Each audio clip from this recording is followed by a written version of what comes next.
Country singer Eric Van Houten turned on his mic to talk about what it was like to move from Buffalo, New York to Nashville, Tennessee to pursue his passion for music.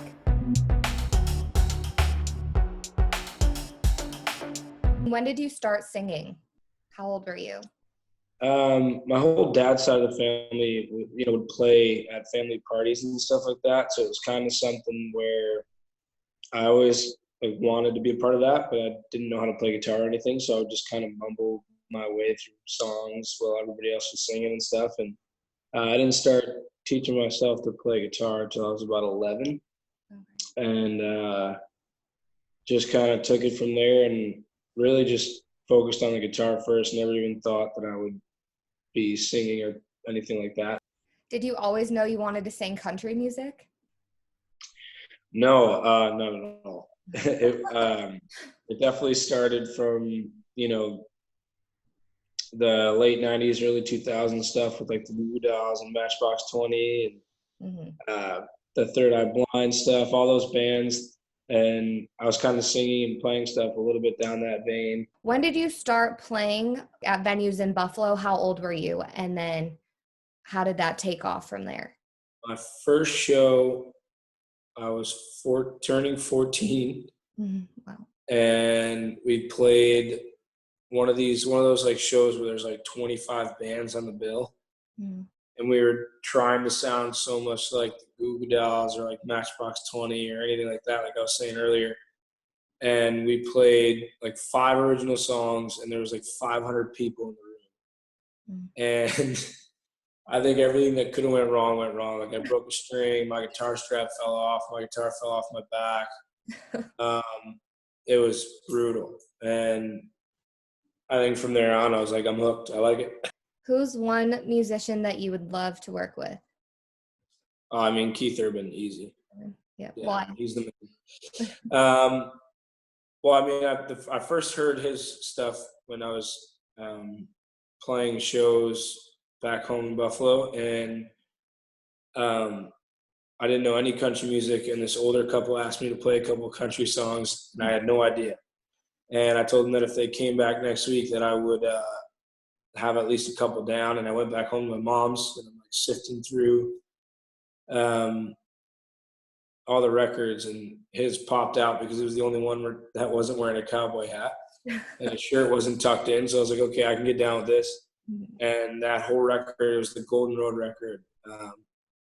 And that whole record just like sounded like what I wanted to sound like. It was the first time like I clicked with like sonically on what I would want my music to sound like. And I was already kind of writing stuff that sounded similar. And when did you know that you needed to move away from Buffalo and go to Nashville? That's actually a super funny story. We had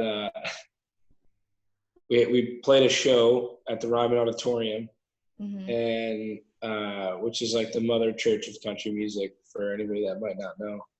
And we got lucky. We played in a competition, got all the way to the Ryman, played it, and then 2 days later came back to Buffalo, and we opened up a show for Kelsey Ballerini. Wow. If anybody knows who she is, she's a new artist. Yeah. So it was kind of like right when she was getting going. And we opened up this huge show in Buffalo for her. And then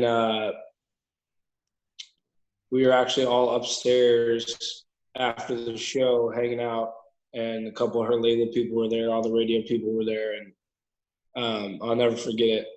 A guy by the name of Greg McCarn looked me dead in the eyes and told me I need to move the F to Nashville if I want to do this. And like, first time I had kind of ever heard somebody in the industry tell me like, you need to be here. And I had been traveling back and forth to Nashville since like 2010 almost. Yeah. And finally, I think it was like 2 months later after I heard that, I moved down here and started going for it. And I was looking at your Instagram, and you just released a music video for Come Find Me. When was that music video made? Yeah, so we actually put Come Find Me out back in November of 2018, which is wild. And that song, I feel like every time we play a show, if we don't play it, somebody comes up to us and gets mad. And so we just finally were like, okay, we're never going to take this song out of the set, period. And for some reason, every time we play it, it just gets a good reaction, and the crowd seems to connect with that one a lot. So the video was actually made the same year that uh, it was filmed in late 2018 and then early 2019. So we've had it for like almost a year. Oh, wow. And we just haven't had like the right, I guess, moment. Mm-hmm. What is the message behind that song? I think the moral compass of the song is that no matter how far away you get, you can always go back to, the people that are willing to take care of you. And just the process of writing a song, does that take weeks, days, or it just depends, like you said? Well, normally, if this wasn't happening, we get into a room around 10:30, 11, and we all go to like a publishing office or anything like that, and then we'll usually be done writing a song by about 2:00, 3:00. And what's next for you with music, tours? Well, hopefully we can all start touring in the fall. That would be nice. So I know a lot of us are praying for that. We're releasing a song May 29th. Mm-hmm. We're pretty excited about it. And then we have we have so much stuff on the back burner that we can just start releasing and getting out to the world. But we're waiting to kind of see what happens with this scenario, because we want to be able to play shows with it and just get ready to rock when we come back. Get ready to party.